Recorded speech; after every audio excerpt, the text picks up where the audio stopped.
আসসালামু আলাইকুম প্রিয় দেশবাসী ও এলাকাবাসী। গত কয়েক বছরে তো পানি হয়নি, এবছর যে পরিমাণে পানি হয়েছে, পরিপূর্ণ বর্ষা হয়েছে। এটা হলো আমাদের দিঘিরপাড় ইউনিয়ন পরিষদে যাওয়ার যে রাস্তাটা, এটা হলো সেই রাস্তা। আর ওই দিকে পড়তে শাহপুর। দেখুন, এই জায়গায় ধান ক্ষেত করতো, এখন এখানে পানি।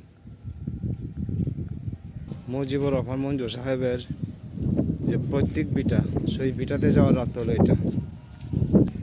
গত কয়েক বছরের তুলনায় এই বছর পানি হয়েছে দ্বিগুণ।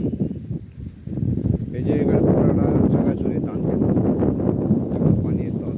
মানে বৃষ্টি হয় যে গাছের মধ্যে রাস্তার সাইডে গাছপালা ভেঙে পড়ে গেছে।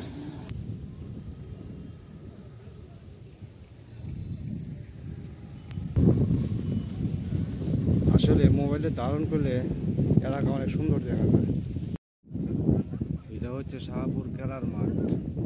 এখানে ফুটবল খেলা হতো, ক্রিকেট খেলা হতো। পানি কোথায় চলে আসছে দেখেন, মাঠ পর্যন্ত পানি চলে আসছে।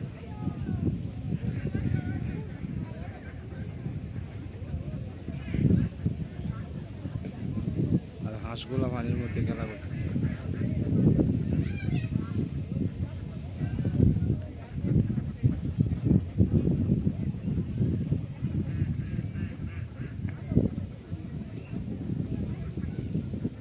এখানে পানি কোনো সময় আসে না, তবে 4-5 বছর পরে এবার আসলো পানি।